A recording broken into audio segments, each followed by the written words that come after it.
नमस्कार दोस्तों। आजकल भारतीय जनता पार्टी के दिन भारी चल रहे हैं। जिस पार्टी में टिकट के लिए कतार लग रही थी, वहां टिकट वापस करने वालों की संख्या बढ़ रही है। इतना ही नहीं, 10 साल में वह भी होने लगा है जो भारतीय जनता पार्टी के 2014-15 के वक्त में देखने की बात तो दूर सुनने को भी नहीं मिलता था। और अगर कोई कुछ कह भी देता तो वह सबसे बड़ा देशद्रोही होता।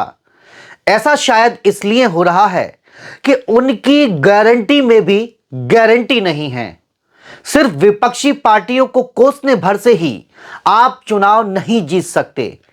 महंगाई पर आपका कंट्रोल नहीं है, रोजगार की बात आप कर नहीं रहे, चुनाव से पहले रोजगार का लॉलीपॉप अगर दे भी दे रहे हैं तो पेपर लीक कर दे रहे हैं।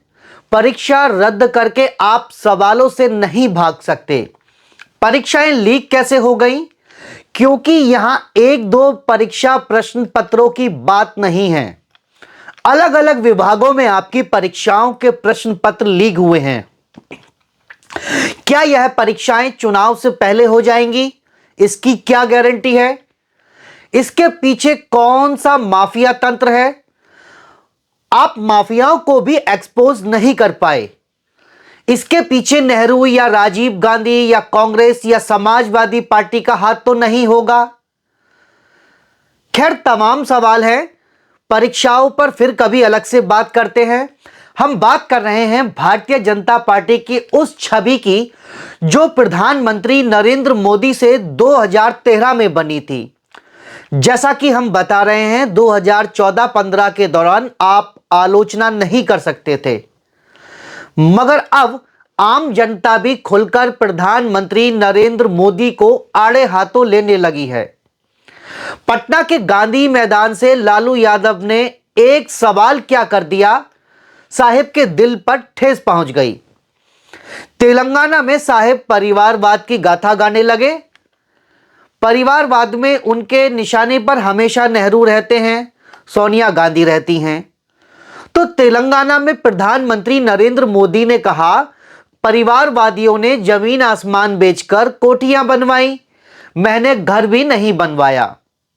प्रधानमंत्री के इसी बयान को लेकर लोगों ने उनको ट्रोल करना शुरू कर दिया। सोशल मीडिया के प्लेटफॉर्म एक्स पर जसोदा बहन प्राउडी नाम के ट्विटर हैंडल से हिंदी न्यूज चैनल के उस पोस्टर को साझा किया गया जिसमें प्रधानमंत्री ने तेलंगाना में यह बयान दिया था। प्रधानमंत्री के इस बयान पर जवाब में लिखा गया, राहुल गांधी का सोनिया गांधी का कोई मकान नहीं है। जवाहरलाल नेहरू जी ने अपनी संपत्ति, जिसकी समस्त संपत्ति की कीमत वैल्यू लगभग 16,000 करोड़ रुपए होगी, देश को दान कर दी थी। वहीं सुनील लांबा ट्विटर हैंडल से लिखा गया, अगली पीढ़ी है ही नहीं, फिर संपत्ति का क्या चिंता, परिवार का महत्व हरियाणवी ताई से जाने। अनु गोयला चौधरी लिखती हैं, इतना बड़ा परिवार क्या रोड पर रहेगा। अपर्णा अग्रवाल लिखती हैं, इन्हें मना किसने किया है, लेकिन इन्होंने कोठी बंगले की जगह महल बनाया है अडानी के साथ। ऐसे तमाम ट्वीटों के जरिए लोग अब सीधे सवाल कर रहे हैं और सवाल पूछ रहे हैं।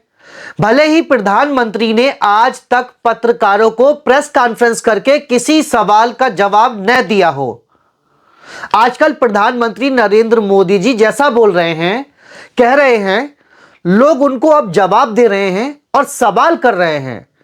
अब्दुल सलाम ट्विटर हैंडल से प्रधानमंत्री नरेंद्र मोदी का एक भाषण शेयर किया गया है जो कि 22 नवंबर 2013 का है, जब भारत में कांग्रेस की सरकार थी और मनमोहन सिंह प्रधानमंत्री थे।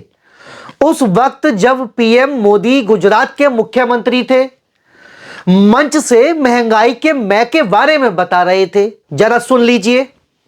आप मुझे बताइए, अगर इसी प्रकार से महंगाई बढ़ती गई तो गरीब क्या खाएगा?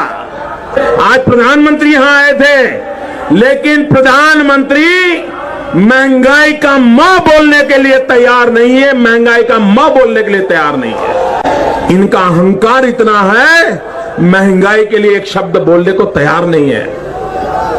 मरो तो मरो, आपका नसीब।